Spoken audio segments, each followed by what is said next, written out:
Hello students, welcome back to organised knowledge channel. आज की इस वीडियो में बच्चों हम डिस्कस करेंगे worksheet number 22 for class 8 Hindi की। बच्चों ये वर्कशीट है जो आपके लिए 10 दिसंबर 2020 के लिए शेड्यूल की गई है। आज की वर्कशीट में भी हम चैप्टर कंटिन्यू करेंगे जहां पहिया है। तो बेटा हमने पिछली वर्कशीट्स में पढ़ा कि किस तरह तमिलनाडु के पुडुकोट्टई जो गाँव है वहाँ पर महिलाओं ने साइकिल चलाकर एक सामाजिक आंदोलन वो ला दिया है। सो आगे इसको कंटिन्यू करेंगे। साइकिल चलाने के बहुत निश्चित आर्थिक निहितार्थ हैं, यानी साइकिल चलाने के बहुत ही आप कह सकते हो फायदे जो है वो उसमें हैं। इससे आय में वृद्धि हुई है, यानी इससे जो कमाई है, साइकिल जो है वो कमाई का साधन भी बन गई है। यहाँ की कुछ महिलाएं अगल बगल के गाँव में कृषि संबंधी अथवा अन्य उत्पाद बेच आती हैं। तो जो कृषि संबंधी उत्पाद होते हैं जो महिलाएं कार्य करती हैं तो उनको अब बेचना आसान हो गया है साइकिल की मदद से। साइकिल की वजह से बसों के इंतजार में व्यय होने वाला उनका समय बच जाता है। तो साइकिल की वजह से बसों के इंतजार में जो समय उनका खर्च होता था, व्यय क्या होता है, खर्च होना, तो वो उनका समय अब बच जाता है। खराब परिवहन व्यवस्था वाले स्थानों के लिए तो यह बहुत ही महत्वपूर्ण है। अब देखिए जहाँ परिवहन व्यवस्था जो है वो खराब है तो वहाँ पर साइकिल जो है ये बहुत ही आप कह सकते हो कि ऐसे स्थानों के लिए इसका बहुत ही लाभ मिला है। इससे इन्हें इतना समय मिल जाता है कि ये अपने सामान बेचने पर ज़्यादा ध्यान केंद्रित कर पाती हैं। तीसरे, इससे ये और अधिक इलाकों में जा पाती हैं, यानी पहले कम इलाकों में अपना सामान बेच पाती थी, ठीक है, परिवहन व्यवस्था अच्छी नहीं थी और जाने में समय लगता था। लेकिन अब साइकिल होने के कारण ना तो बसों का इंतज़ार करना पड़ता है और जब चाहें अपनी साइकिल पे अपना सामान रख के और उसको बेच सकती हैं। अगर अंतिम बात यह है कि अगर आप चाहें तो इससे आराम का करने का भी काफ़ी समय मिल सकता है, यानी सामान बेचने के बाद उनके पास इतना समय भी बच जाता है कि वो आराम भी कर सकती हैं। नेक्स्ट देखिए, जिन छोटे उत्पादकों को बसों का इंतज़ार करना पड़ता था, बस स्टॉप तक पहुंचने के लिए भी पिता, भाई, पति या बेटों पर निर्भर रहना पड़ता था, वे अपना सामान बेचने के लिए कुछ गिने चुने गांव तक ही जा पाती थी। यानी पहले जो महिलाएं थी वो जो छोटे उत्पादक हैं जिनके पास साधन नहीं थे वो पहले बस का इंतज़ार करते थे। बस का इंतज़ार जो है करते हुए समय जो है वो बहुत खर्च होता था। उसके अलावा बस स्टॉप तक जाने के लिए भी उनके पास साधन नहीं था, जिसके कारण उन्हें अपने पति या बेटे या भाई या पिता इन पर निर्भर रहना पड़ता था। ठीक है, वो जब फ्री होते या आप कह सकते हो कि जब वो चाहते तभी वो उनको छोड़ते थे। उसके बाद देखिए कुछ कहाँ पैदल ही जो है, इसलिए क्या होता, समय जो है कम रह जाता और इसलिए वो अपना सामान बेचने के लिए कुछ गिने चुने गांव तक ही बेटा जा पाती थी, यानी जितना वो चाहती थी उतना वो जो है अपना सामान नहीं बेच पाती थी।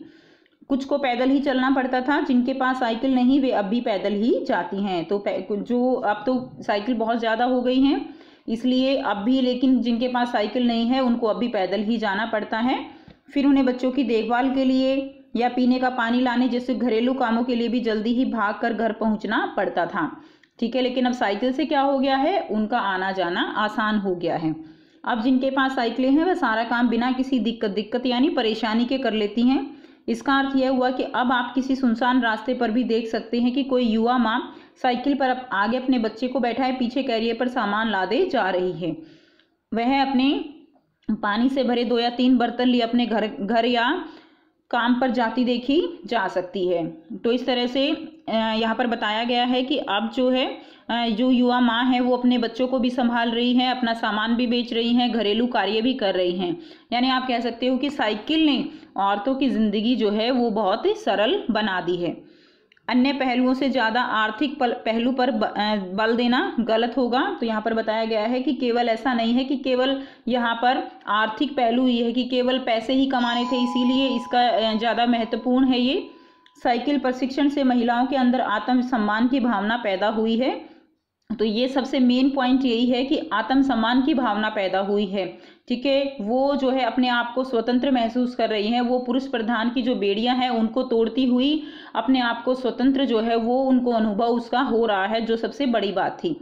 यहाँ पर यह महत्वपूर्ण है। फातिमा का कहना है बेशक यह मामला केवल आर्थिक नहीं है।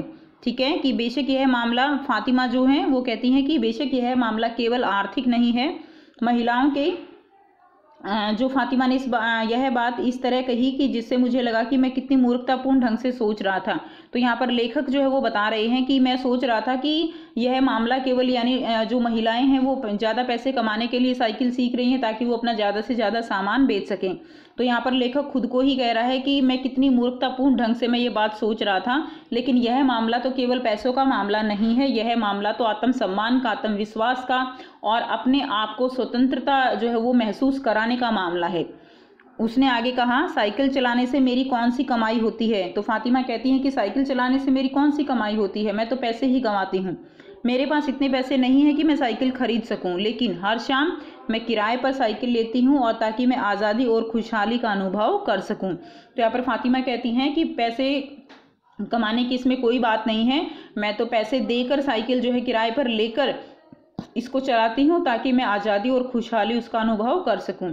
पुडुकोट्टई पहुँचने से पहले मैंने इस विनम्र सवारी के बारे में कभी इस तरह नहीं सोचा था। तो बेटा यहाँ पर लेखक ने साइकिल को विनम्र सवारी कहा है। तो क्यों कहा है?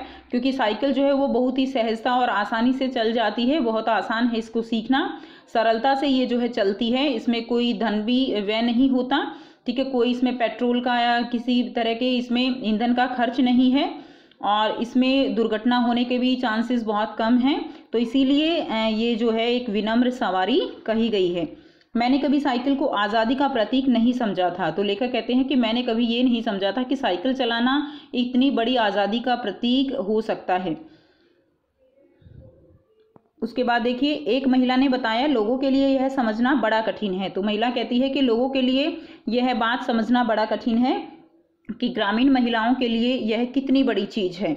उनके लिए तो यह हवाई जहाज़ उड़ाने जैसी बड़ी उपलब्धि है। तो बेटा जहाँ पर औरतों को बहुत ज़्यादा दबा कर रखा गया है, ठीक है, तो ऐसा ही यहाँ पर दिखाया गया है कि वहाँ पर औरतों को किसी तरह की कोई आज़ादी नहीं है और वहाँ पर महिलाएं साइकिल चलाने लग गई हैं। इसका मतलब क्या हुआ? इसका मतलब हुआ कि यह तो उनके लिए हवाई जहाज़ से भी एक बड़ी उपलब्धि उनके लिए हो सकती है, ठीक है। तो यही बात लेखक के जो है लेखक को यहाँ पर महिलाएं कहती हैं कि यह हमारे लिए किसी हवाई जहाज चलाने से कम नहीं है।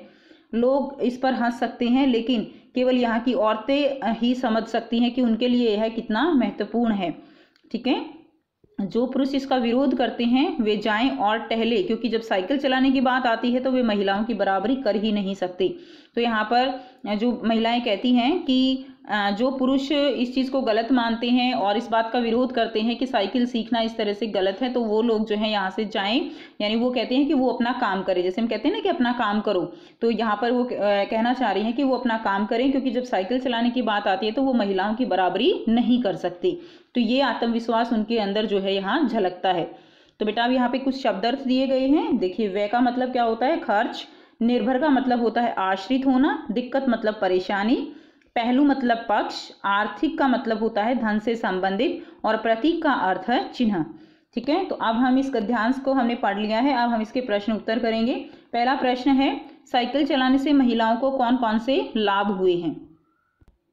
सो यहाँ से बच्चे आप इसका आंसर करेंगे। फर्स्ट प्रश्न का देखिए, बसों के इंतजार में व्यय होने वाले समय की बचत होती है साइकिल चलाने से।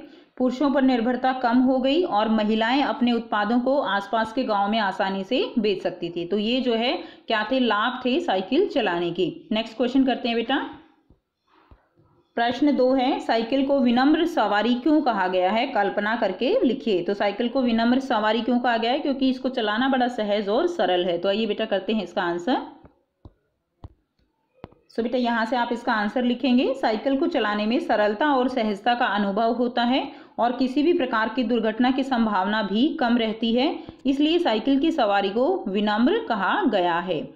नेक्स्ट प्रश्न 3 है, आपके विचार से लेखक ने इस पाठ का नाम जहां पहिया है क्यों रखा होगा?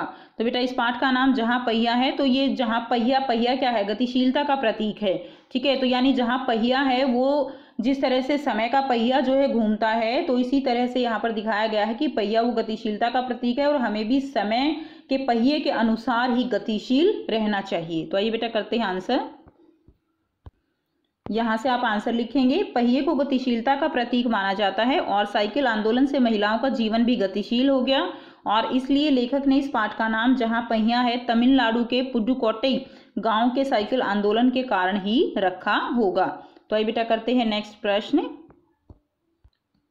प्रश्न 4 है, गतिविधि दी गई है, जिस प्रकार से साइकिल को सीखने से ग्रामीण महिलाओं को काफ़ी लाभ हुए, उसी प्रकार से ऐसे किसी अन्य कौशल के बारे में लिखिए जिसको सीखने से ग्रामीण महिलाओं को काफ़ी लाभ हो सकता है एवं कैसे।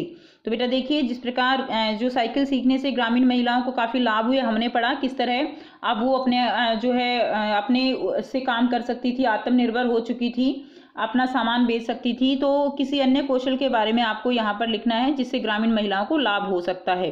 ठीक है, तो इसमें जो है जो हाथ से बनी हुई चीज़ें होती हैं, वेस्ट मटेरियल से जो चीज़ें बनाते हैं, गांव में कैंडल जो है मोमबत्तियां भी बनाई जाती हैं, टोकरियां बनाई जाती हैं, तो इस तरह के जो कौशल होते हैं उनसे महिलाएं वो लाभ जो है उनको मिल सकता है। तो ये बेटा इसका आंसर लिख लेते हैं।